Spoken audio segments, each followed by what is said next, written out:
Hello.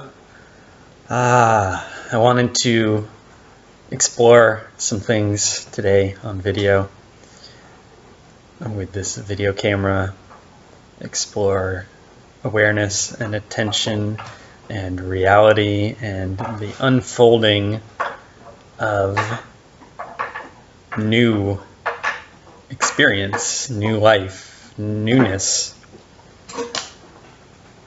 Because that's what life is this constantly new thing that's happening fresh every moment arising, something completely new that's never existed before, never happened before, quite like this. Where does it come from? What is it? How does that happen? I'm just looking around. I see some beautiful trees. I got a dog right here.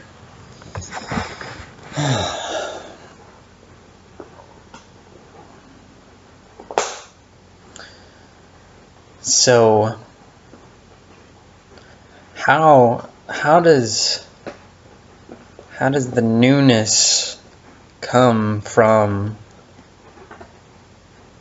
what is already here, what is true in this moment, and then how does that arise into what is true in the next moment and the next moment?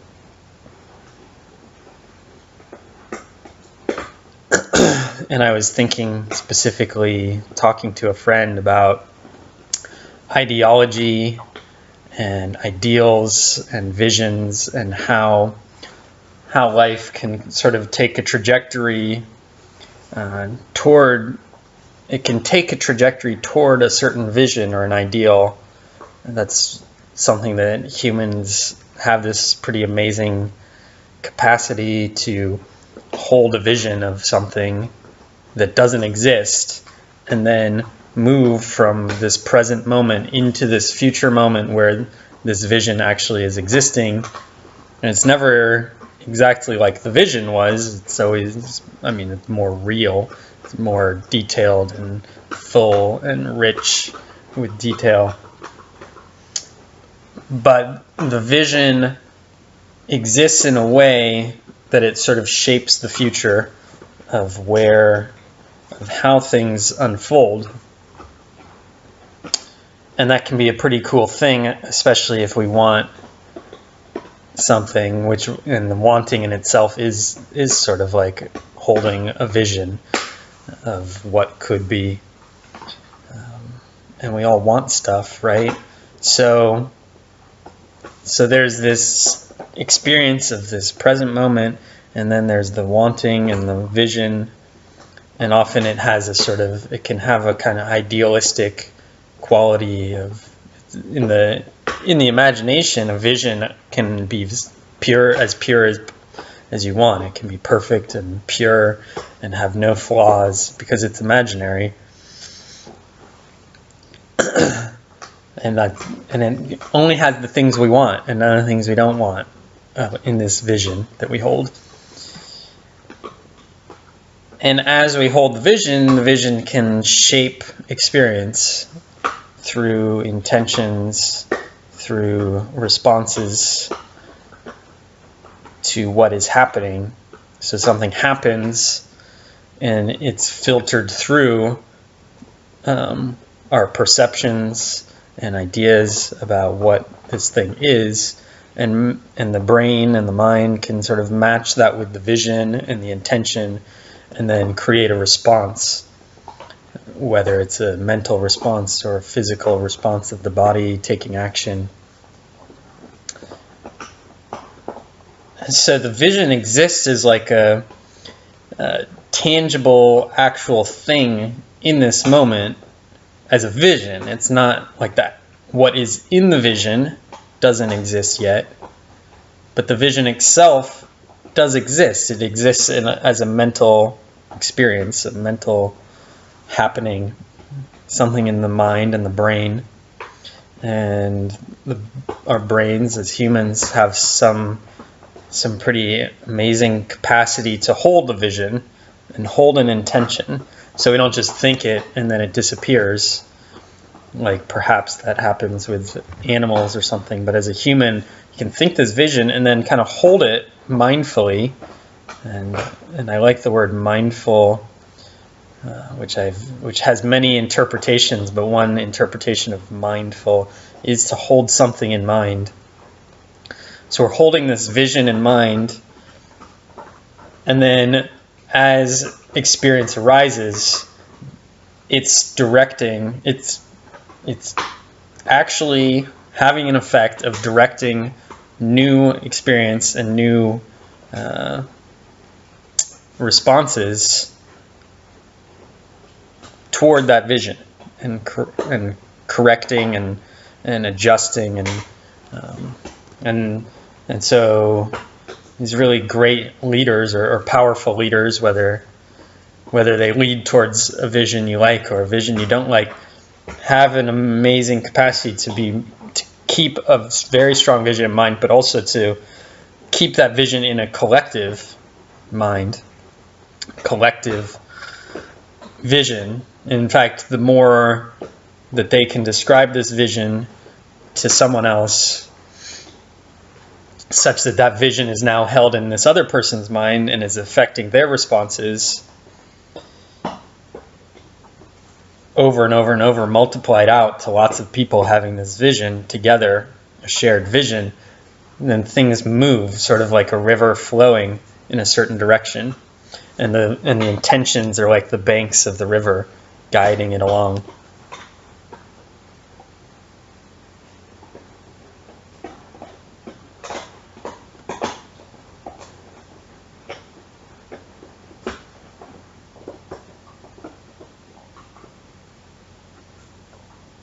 So it's can be observed in a mechanical way even, and there's definitely part of Vipassana practice, Buddhist meditation practice, especially coming from the Theravada tradition and the Abhidhamma. Abhidhamma is a sort of breakdown of the exact mechanics of every single part of the mind and body and experience, and how each one arises and conditions each other in a very like mechanical, like auto mechanic opening the hood and looking inside, and how do all these things interact. And there's a pretty rich tradition of this that I've had the good fortune of practicing meditation within this tradition, and there may be others as well. I'm sure there are many others. But it can actually be experienced as a mechanical sort of process, like a sort of physics to it, of conditioning, basically, of conditioning. Kama is the Pali word. Kama is action, and this series of cause and effect by which things are conditioned from one thing to the next, to the next, to the next. Because what's amazing is that where did that vision even come from? If a vision is shaping the future flow of reality, then where did that vision come from in the first place? Even the vision is conditioned. It arose out of other conditioned experiences. And we often tend to think of it as like my vision, like I'm holding this vision, it's mine. I created it, it came out of my head. I'm going to trademark and patent this vision because it's mine.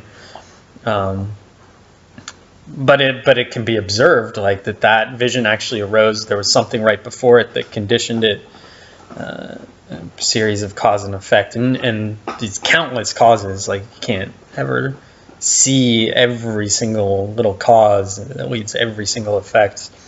There's so many of them, but it can be observed without the sense of identification and me, but just as a sort of process of nature unfolding. And reality unfolds. It with this newness and this freshness, things unfold in new ways. And so I was thinking about this, like ideology and visions and intentions, and then reality. Where's reality come in? because there's this vision, it's imaginary, there's an ideal being very imaginary and sort of a mental quality. Where does reality fit into all this? And there's something amazing that happens just placing attention on reality itself, like a bare attention, that reality naturally will unfold anyways, even if I'm not holding a vision or to whatever extent it's even possible to hold no visions or hold no intentions, because these intentions are just constantly arising, new intentions, intention to talk right now, intention to move this hand, intentions to move the eyes. This just constant flow of intentions.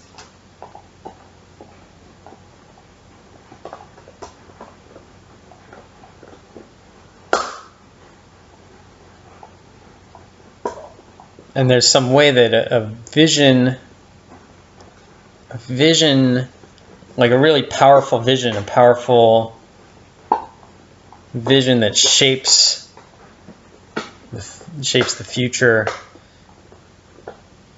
there's some way that it needs to be grounded in the reality itself as well. Like, it can't just be purely imagined. It has to be in contact with the actuality of this moment, what's arising in this moment. There has to be a sort of contact between the vision and reality so that they're sort of shaping each other.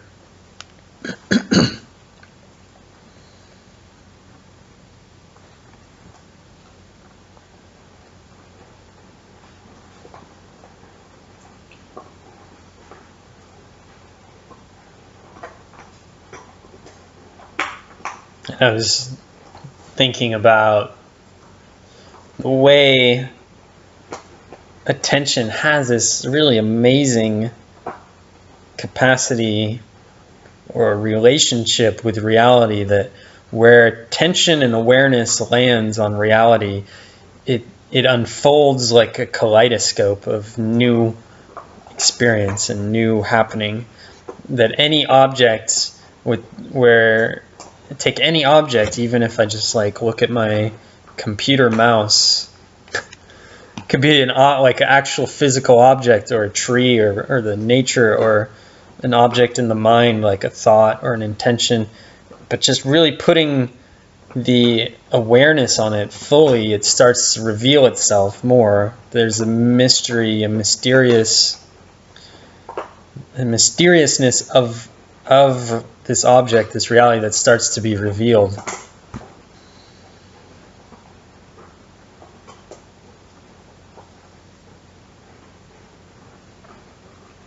So certain parts of it, certain parts of the object can start to solidify. There can be like a clarifying and solidifying and distillation. So you can have a vision, and putting our attention on the vision, it can clarify and crystallize, become even more like pure and powerful. Or putting awareness on an object, it can dissolve and break up and fall apart and decay. Like, we can start to question it, and what is this thing? What actually is it? What is this mouse? And start to see, oh, it's not just a mouse. It's like this little plastic part and this little plastic part and these plastic parts. And oh, even the plastic part has like a sort of texture to it, and there's tiny little dots, and then within that there would be these different atoms and molecules, and it can sort of dissolve into the component parts. So there can be a kind of crystallizing and solidifying and a decay, a rising and a passing. And all of these things are always going on all the time. Things are arising and crystallizing and decaying and breaking apart.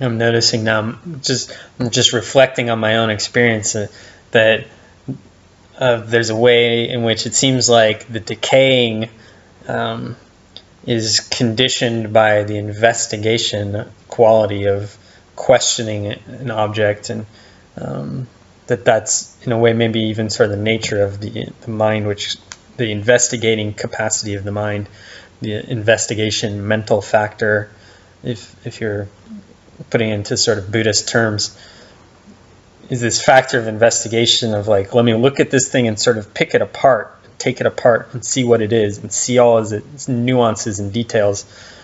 That kind of investigation tends to break things apart. Whereas the concentration faculty tends to have this kind of solidifying effect. And people often talk about these as two different types of meditation, or the two main types of meditation. That all meditation could be sort of categorized as either a sort of crystallization meditation of concentrating, so getting into a very peaceful state, very calm, centered, focused. People can become very one-pointed and tranquil and luminous with no thoughts and just centered on the breath or a candle flame or a mantra or a image. And there's so much power in that. And as far as I know, that's been widely known about meditation throughout for a very long time in history, and not just Buddhist, but lots of different meditations. And that there's the power of the mind when it's focused and concentrated can have this incredible force that has real sort of effects in the world, a real power to it. So many people maybe have experienced that kind of meditation or tried it, or this is like one of the common meditations people experiment with, and then they think they failed at because it's like, oh, I tried to meditate, but I couldn't stop my mind from thinking and I couldn't concentrate, which is a very common experience for a lot of people, and then often they give up. But even the fact that they put in effort had a really positive effect in their life that they probably didn't notice, but that effort to concentrate the mind always has some effect in the life, just the effort. So there's a concentration meditation and breathing and yoga, maybe even, or just doing a task really well, a sport or gardening or something like that. And then there's the more investigative type of meditation that takes an object and doesn't just focus on it, but explores its nature. Like, what is this thing? What is the breath? So not just like exploring the breath, but what is the breath? And noticing, the breath is not just a single thing, but it's this movement of the chest, and it's this coolness across the tongue, and it's this slight warmth as it comes out, and a pressure through the throat, and a sound as it passes through the airways. Investigating into the component parts and noticing that each of these component parts is arising and passing on its own, rising and passing, all conditioned from one to the next. One thing conditioning another thing and conditioning another thing, so that it's arising and passing, arising and passing, arising and passing. And that can be a very different type of meditation from the concentration meditation. And how does that relate to holding an ideal and a vision?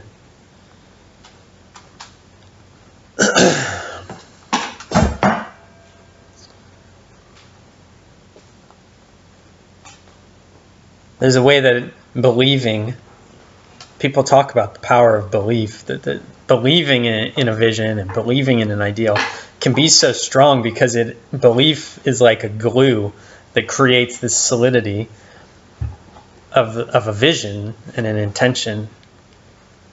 No, I actually believe this thing. It's like coming back again and again. Even when it seems to break apart, it breaks apart. And no, there's something here I believe in.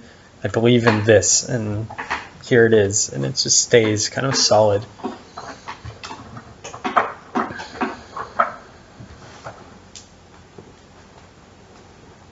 I sat down right now. I didn't even know what I was going to say. I just wanted to explore it myself. So there was a desire and intention for this investigative quality. And even there was a vision as well. There was a vision of like, I can talk about something, and it was very vague, this vision, like, oh, I can talk about something that will be fun to talk about, and I want to talk about it into the video camera, and it will be sort of on this topic, and I sort of could feel it as well. It's like the vision was also felt kinesthetically, like something about the way that reality manifests into new and evolved and growing and progressing and continuously fresh experience. So there was a vision, and then there was a sort of investigative quality as well. And then things arose, and we both sort of, if you're still with me, we both kind of discovered what happened. Like, oh, look at all these words that came out of Daniel's mouth that I didn't know were going to be said.